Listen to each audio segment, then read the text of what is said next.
Live. आप देख रहे हैं मेट्रो दिनांक टीवी न्यूज। आइए देखते हैं आज की खास खबर। मंत्रालय में पुलिस कर्मियों ने किया पत्रकारों से दुर्व्यवहार। लोकतंत्र के चौथे स्तंभ पर फिर एक हमला। मुंबई। हमारे देश के लोकतंत्र के चौथे स्तंभ कहे जाने वाले पत्रकारों पर एक बार फिर अत्याचार का मामला सामने आया है। आज मंत्रालय में कैबिनेट की बैठक के दौरान एक युवक ने सुरक्षा जाली पर कूदकर आत्महत्या करने की कोशिश की। जब टीवी चैनल और प्रिंट मीडिया के पत्रकारों ने उस युवक की प्रतिक्रिया जानने की कोशिश की तो पुलिस कर्मियों ने उनके साथ धक्का मुक्की की। इस घटना के विरोध में पत्रकारों ने आंदोलन किया। ऐसे तो महाराष्ट्र सरकार ने पत्रकारों की सुरक्षा के लिए 2017 में Maharashtra media person end media institution protection act पारित किया था, जिसमें पत्रकारों पर हमला करने वालों को 3 साल तक की सजा और 50,000 रुपए तक के जुर्माने का प्रावधान है। हालांकि इस कानून के बावजूद पत्रकारों पर हमले और दुर्व्यवहार की घटनाएं थमने का नाम नहीं ले रही हैं, जिससे यह कानून जमीन पर प्रभावी होता नहीं दिख रहा है। इस घटना के बाद पत्रकारों के रोष को देखते हुए उप मुख्यमंत्री एकनाथ शिंदे ने उनसे मुलाकात की, जबकि मुख्यमंत्री नदारद रहे। इस घटना की निंदा सभी पत्रकारों ने की। राष्ट्रीय पत्रकार संघ के राष्ट्रीय अध्यक्ष और वरिष्ठ पत्रकार दीनानाथ तिवारी ने भी इस घटना की कड़ी निंदा की है। उन्होंने कहा कि पत्रकारों पर हो रहे हमले और दुर्व्यवहार लोकतंत्र के लिए गंभीर खतरा है। सरकार को चाहिए कि वह पत्रकार सुरक्षा कानून को सख्ती से लागू करे और दोषियों के खिलाफ कड़ी कार्रवाई करे, ताकि भविष्य में ऐसी घटनाएं दोबारा न हो। देखते हैं मेट्रो दिनांक टीवी न्यूज पर मंत्रालय में पत्रकारों के साथ हुए दुर्व्यवहार पर हमारी एक रिपोर्ट। प्रसार माध्यमाच्या प्रतिनिधींना थांबवण्याचा आणि त्यांचं कव्हरेज करण्यासाठी रोखलं। जेव्हा त्याला सुरक्षा जाळीवरनं काढलं, सुरक्षा जाळीवरती काढल्यानंतर देखील त्याची प्रतिक्रिया घेण्यास मनाई केली। त्याला तात्काळ हॉस्पिटलमध्ये नेण्याची गरज होती, मात्र तसं न करता प्रथम त्याला पोलिसांच्या कक्षामध्ये नेलं, त्याला आतमध्ये दमदाटी केली। त्याचं देखील कव्हरेज करण्यापासून पोलिसांनी रोखलेलं आहे। तिथे पोलीस आयुक्त आले, मात्र पोलीस आयुक्तांनी कुठलेही उत्तर दिले नाही। आता इथे आपण पुन्हा इथे डीसीपी आले। डीसीपी साहेब, तुम्ही उत्तर दिले पाहिजे। तुमच्या पोलिसांनी पत्रकारांना मारहाण केलेली आहे, कॅमेराला देखील मारहाण केलेले, त्याचा काही तुम्ही जबाब देणार की नाही, त्याची काही नोंद तुम्ही घेणार की नाही?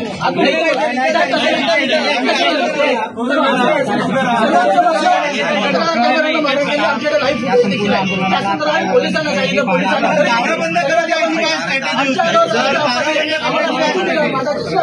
मला तिथे त्याचा सर्व पुरावे आहेत, व्हिडिओ फुटेज। पोलिसांना अनुशासन शिकवण्याची पुन्हा गरज आहे, पुन्हा त्यांना ट्रेनिंग देण्याची गरज आहे। अशा प्रकारे चालणारे पोलीस त्यांच्यासाठी ती कोणासाठी एखादा नागरिक आत्महत्या करतो, आत्महत्या करण्याची त्याच्यावर काय वेळ आलेली आहे? नागरिकांचे प्रश्न मांडण्यासाठी मीडिया प्रतिनिधी आहेत, त्यांना रोखण्यासाठी पोलीस आहेत का? नागरिकांचे प्रश्न मांडायचे नाही का मीडियाने? पत्रकार दिसले की त्यांना मारतोड करा। आम्ही 10 वेळा सांगितलं असेल, बागुल साहेब काहीतरी अलर्ट आहे, कोणतरी आंदोलन, आम्ही तुम्हाला कोऑपरेट करतो, त्याचं हे फलित आहे का?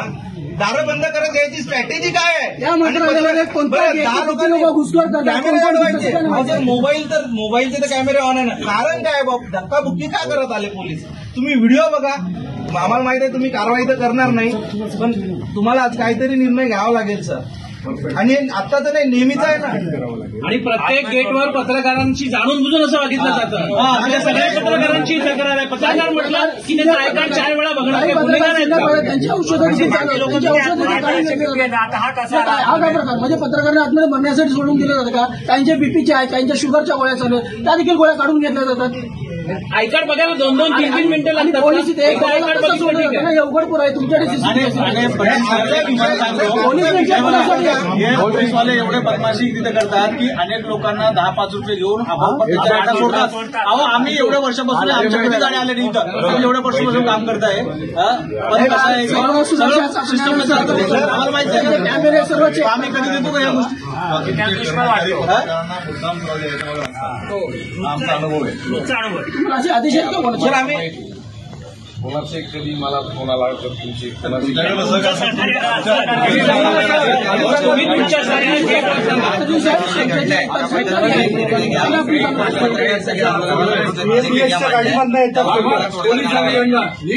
₹500 घेतल्याशी घेऊन आत पाठवतात। एक गोष्ट आहे, अनेक दलाल फालतू लोकांना तुमच्याच कॉन्स्टेबल पैसे घेतात जिथे 500 आणि 700 रुपये परदेशात आम्हाला पत्रकारांना कॅमेरा पाडलं। मला 3 वेळा ढकललं, त्याचा फुटेज पण आहे, असं खोटंही बोलत नाही साहेब।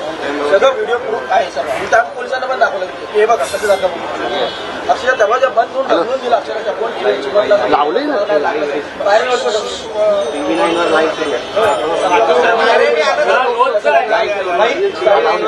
भाई हे रोजचं आहे म्हणजे गेटवर ना आपल्या लोकांना खूप अडचणी येतात. बैठक पोलिसांच्या बरोबर भाई याच्यापूर्वी काही दोनदा बैठकी झाल्या. अडचण आपली आहे की कारण सांगितलं होतं की FRSC रजिस्ट्रेशन चालू आहे पण गेले 15 ते 20-25 दिवस नुसतं ह्या विभागात मी स्वतः संघटनेचा सचिव म्हणून फेऱ्या मारतोय उद्या रिझल्ट काही येत नाही आणि पोलीस इतक्या अरेरावीने आज सकाळी माझा आयकार्ड खेचून मला धरून ठेवलं धरायचा प्रयत्न केला. टाइम बाउंड करा सर्वसामान्य पत्रकार परिषद आपल्या दरबार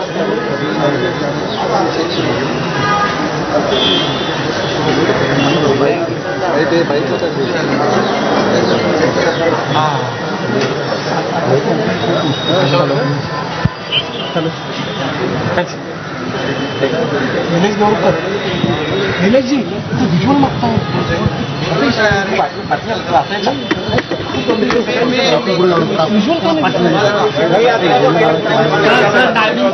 मंत्रालयामध्ये धक्काबुक्की करणाऱ्या पोलिसांविरोधात पत्रकार आक्रमक झालेले आहेत. धक्काबुक्कीचा निषेध करण्यासाठी पत्रकारांनी मंत्रालयात